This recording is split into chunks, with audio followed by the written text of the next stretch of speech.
E a gente começa o programa dessa noite falando sobre os avanços da medicina no tratamento da epilepsia com o neurologista Dr. Lécio Figueira Pinto. É agora ao vivo, hein? Faltando 8 minutos para as 9 da noite, o nosso Tribuna Independente, feito assim com o coração, especialmente para você.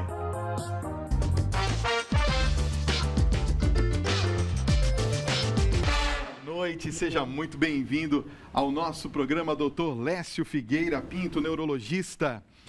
Olha, quando nós conversamos sobre esse assunto na nossa reunião de pauta, eu não sabia que tinha tantas pessoas que sofriam deste mal da epilepsia. A gente tem até um dado aqui interessante a respeito disso, mas antes de falarmos dos dados, eu queria que o senhor explicasse para o nosso telespectador, a nossa telespectadora, o que é exatamente a epilepsia.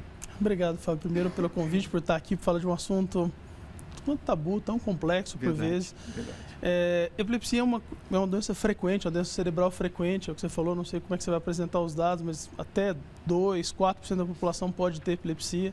Pois é. E a epilepsia é uma doença em que você tem uma alteração do funcionamento cerebral, como se fosse um curto-circuito cerebral. Tem várias causas que levam a isso, depois a gente pode falar um pouco, mas no fundo a epilepsia em si é o sintoma de uma ativação anormal do cérebro, como se fosse um curto-circuito, aquela área é ativada, e por perda da função ou por funcionamento excessivo, a pessoa passa a apresentar sintomas, e pode ser dos mais variados. O mais comum quando fala epilepsia, todo mundo lembra daquela pessoa caindo ao chão, se debatendo, babando, ficando roxo.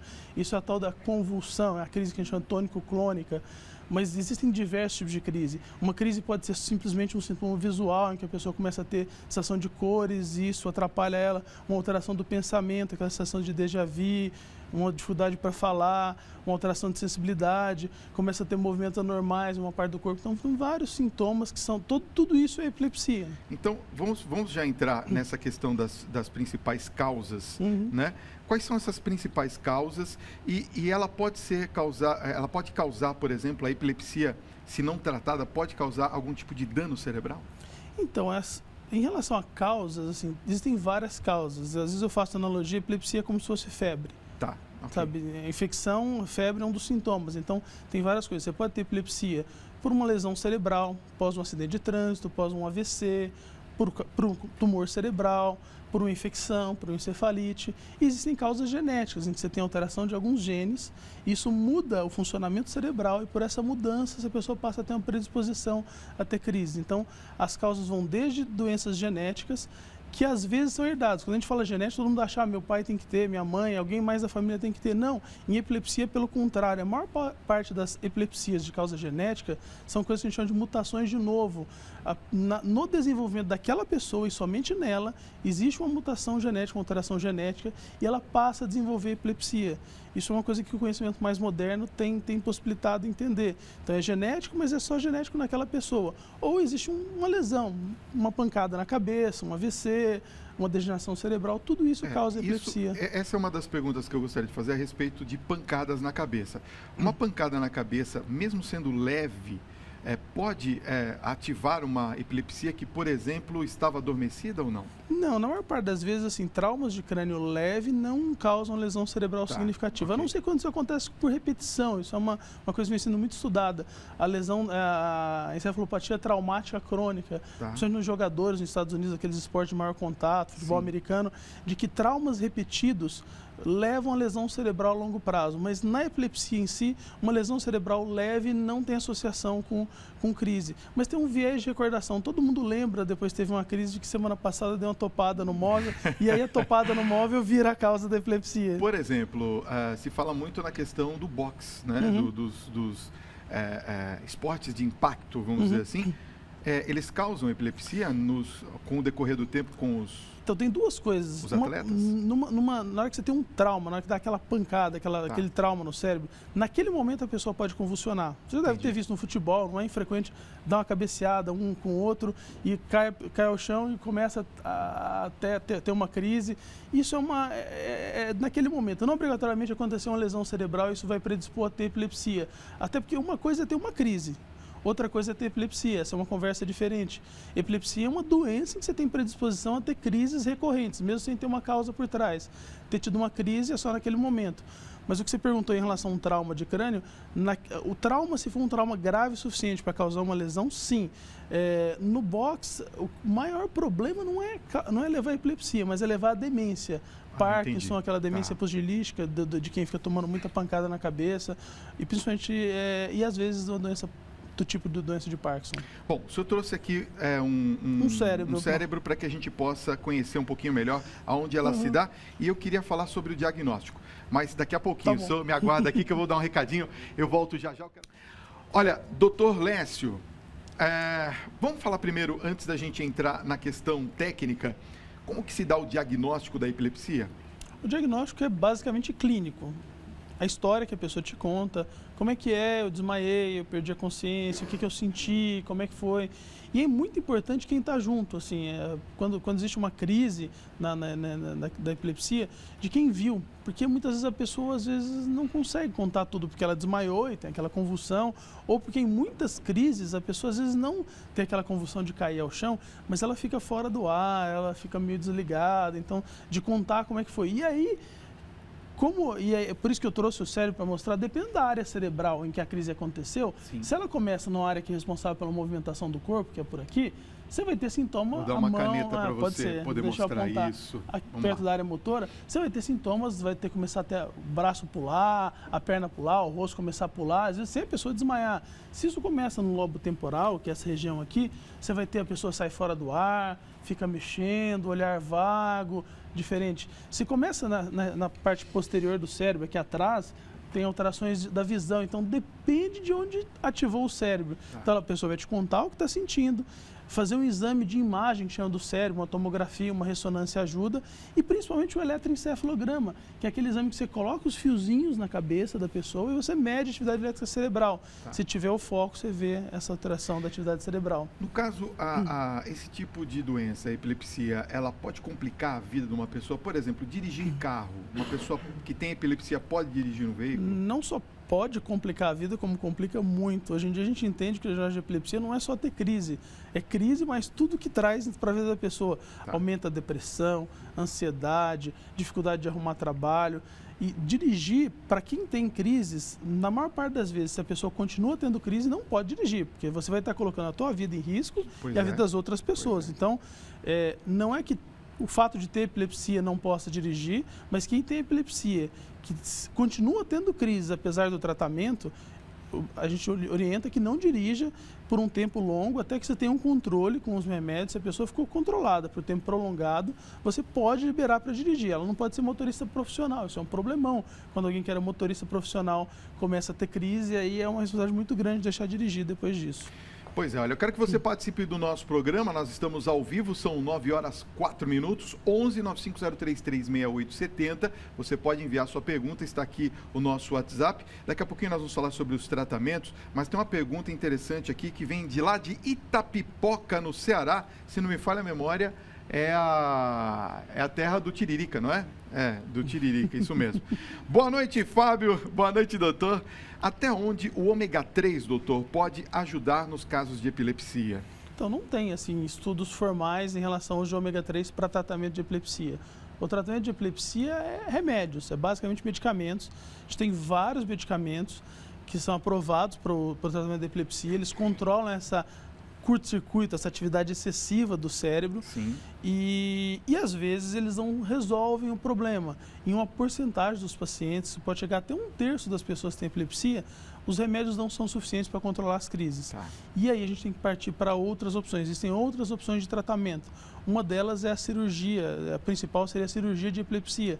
Pode parecer muito assustador, mas o que a gente faz é, se você localiza que a pessoa está tendo crise e essa crise vem, por exemplo, uma região muito comum dessa região do lobo temporal, dessa parte mais interna do lobo temporal, você pode avaliar cuidadosamente, fazer uma cirurgia, retirar esse pedaço do cérebro, desde que você saiba que a crise está começando nessa região e que a pessoa não vai ficar com sequelas por conta disso. Você consegue curar a epilepsia em até 70%, 80% dos casos dessas do lobo temporal. Mas então, isso faz um baita impacto na vida das pessoas. Não é muito arriscado Porque, por exemplo, a pessoa, se for na área próxima da parte motora, de ela perder os movimentos... Então, mas esse é o detalhe, assim, a cirurgia de epilepsia não é uma cirurgia que é feita ao acaso. Existe um estudo muito bem cuidadoso para determinar aonde começa a crise e quais são as áreas importantes do cérebro. Você só opera se você perceber que a área onde começa a crise não está em cima de uma região que é importante para a fala, para a movimentação, para o pensamento, para a memória. Você não vai tirar uma coisa e deixar a pessoa com sequela. Boa noite, Fábio. Boa noite, doutor. Olha, a minha mãe tem desmaios sempre e ela fez um exame e constatou uma inflamação no cérebro. Mas ainda acho que talvez não seja isso e sim epilepsia. É a Alessi de São Paulo. Pode ser caso de epilepsia? Se existe uma lesão cerebral, uma alteração cerebral e existem esses episódios em que perde a consciência, essa é uma possibilidade. De novo, como os sintomas são muito variados das crises epiléticas, nem sempre é tão fácil assim o diagnóstico. Acho que ela tem que voltar ao médico e explicar bem, mostrar. Hoje em dia uma coisa muito útil é o que você está aí na mão, o celular. Hoje em dia o celular tem câmera. Então, filma e mostra para o médico. Filmar o que está acontecendo na hora da crise ajuda muito na consulta médica a entender melhor o que é a descrição. Porque imagina teu familiar tendo uma crise, o quão assustado você não fica. É uma coisa muito frequente. Aliás, vamos falar sobre isso daqui a pouquinho. Por exemplo, uma pessoa comum que está nos acompanhando, o que ela pode fazer para ajudar uma pessoa num caso de epilepsia? Já aconteceu comigo, um amigo meu, de ter um problema desses, cair ali, a gente não sabe muito o que fazer, a gente fica meio desesperado, não é? Sim. Daqui a pouquinho. Doutor, vamos falar então, conforme nós falamos agora há pouco, para aquela pessoa que está nos acompanhando, fala assim, eu já tive ou eu já vi uma situação de um caso de epilepsia, o que fazer? Você está vendo lá a pessoa já tendo a sua convulsão, o que a gente deve fazer? Qual que é o primeiro passo que devemos tomar? Primeiro passo, manter a calma. Tá. Primeira coisa é manter a calma, porque é um problema sério, assim, quanto tempo demora e está durando a convulsão? Em geral, a maior parte das pessoas durou 10 minutos. Esse é um número mágico que a gente sempre escuta. Tá. Um dia minha secretária chegou no consultório e falou, eu vi uma moça convulsionando no metrô, quanto tempo durou? 10 minutos. Pergunta rápida, o que estava acontecendo no metrô na hora que você viu que ela começou a convulsionar? Estava saindo da estação. Quando chegou na estação seguinte, ela estava convulsionando ainda? Não estava mais. Quanto tempo demora de uma estação para outra do metrô? 2 minutos. É mais ou menos isso que dura uma crise, mas para quem está do lado é aterrorizador. Então precisa olhar no relógio, porque se a crise dura muito tempo, isso é grave e esse paciente tem que ser levado para o hospital. Primeira coisa a fazer, virar de lado, se a pessoa está salivando, para que a saliva saia da boca e ela não aspire e não vá para o pulmão. Não precise, não tem que meter o dedo na boca, botar colher, botar pau para tentar abrir a boca. Você vai quebrar os dentes da pessoa e se você tentar fazer isso com o teu dedo, você vai ficar sem a ponta do dedo, porque é muito forte. Morder, ela vai morder. Tá. E vai parar sozinha a crise. E é por isso que eu comecei falando isso do relógio. Tá. Se a crise para sozinha, em geral, em menos de 5 minutos. Se ela não parar sozinha, não vai ser você botando o dedo na boca, fazendo alguma coisa, dando para cheirar álcool, é coisa que vai parar. Então, virou de lado, protege a cabeça. Não adianta tentar segurar o corpo, porque a pessoa está se debatendo e você vai fazer com que ela desloque o ombro, se machuque ou se machucar tentando segurar. Então, protege a cabeça, virando de lado para a saliva escorrer e espera passar, olhando para o relógio. Se durar mais do que 2 minutos, 3 minutos, começar a chegar perto de 5, tem que ligar para o SAMU, para o Serviço de Atendimento Médico de Emergência, para essa pessoa ser removida para o hospital. Esses são os cuidados. Então, viu que a situação piorou, já liga para o SAMU imediatamente. Tem que chamar o SAMU. Ok. Boa noite, Fábio e doutor. Há muito tempo atrás eu socorri uma mulher passando mal dirigindo. As mãos dela estavam todas enroladas. Isso é um ataque epilético? É o Newton de São Paulo que pergunta. Então, é difícil o diagnóstico que a gente chama de diferencial, que é o que pode parecer epilepsia, pode não ser. Então, não é incomum um desmaio muito intenso, em que a pressão cai muito, a frequência cardíaca do coração cai muito, é indistinguível às vezes de uma crise. Então, ela podia estar simplesmente tendo um desmaio e ficou travada. Uma crise de pânico muito intensa pode mimetizar. Pode ser uma crise epilética, pode ter sido uma crise de epilepsia. Mas, assim, não é tão simples assim. De diferenciar. Né? Tá. Eu já vi muitos médicos trazerem, às vezes, um familiar falando, meu familiar convulsionou. E você vai ver um problema cardíaco. Então, uma pergunta, cuidado. A epilepsia tem cura? Então, epilepsia, na maior parte das vezes, não tem cura, tem tratamento. Existem alguns pacientes que têm epilepsia, algumas pessoas, principalmente crianças, que têm epilepsia numa certa fase da vida, que a gente chama isso de autolimitado. Com uma maturação cerebral, ele para de ter crise. Mas ele para não é porque foi curado, porque existe uma maturação cerebral. Se algumas pessoas têm uma predisposição baixa a ter crise, você precisa tratar por um tempo e você para. Mas Para a grande maioria das pessoas, principalmente adultos que começam a ter crises, é uma coisa controlável, assim como hipertensão tem cura? Não. Diabetes tem cura, Também não. alteração de colesterol. Então, esse é um estigma muito grande de epilepsia, de que epilepsia é uma coisa muito ruim, que vai ser sempre ruim. Não, a maior parte dos pacientes tem as crises, toma o seu remédio, fica controlado e fica bem, não tem que brigar contra o remédio. Agora, o que é esse aparelhinho que o senhor trouxe? Então, Eu isso fiquei foi curioso. para dar assim, de colocar que existem outros tratamentos. É o que eu falei, 2/3 das pessoas vão ficar bem obrigado com o remédio. Desses que não ficam bem, eles têm que ir para uma avaliação especializada. Para pensar na cirurgia, que é o que você abriu a cara. Como assim tirar um pedaço do cérebro? Não, que assusta, né? Assusta, mas é justamente por isso que eu falo tão claro assim, para quebrar esse estigma.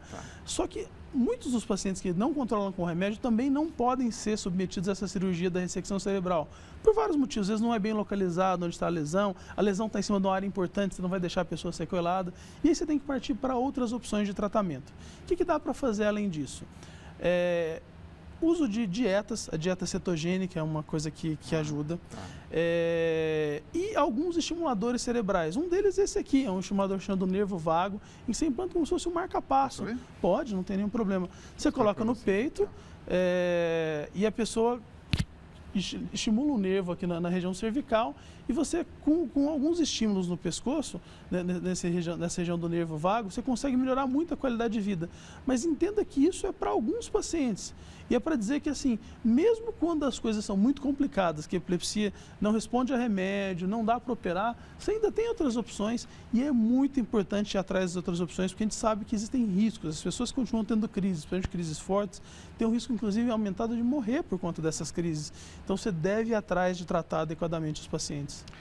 Doutor Lécio Figueira Pinto, neurologista, obrigado pela sua presença nessa noite. Muito bom o nosso papo. Eu que agradeço. Muito Volte obrigado. sempre, muito bom tê-lo aqui, viu? Tchau, tchau.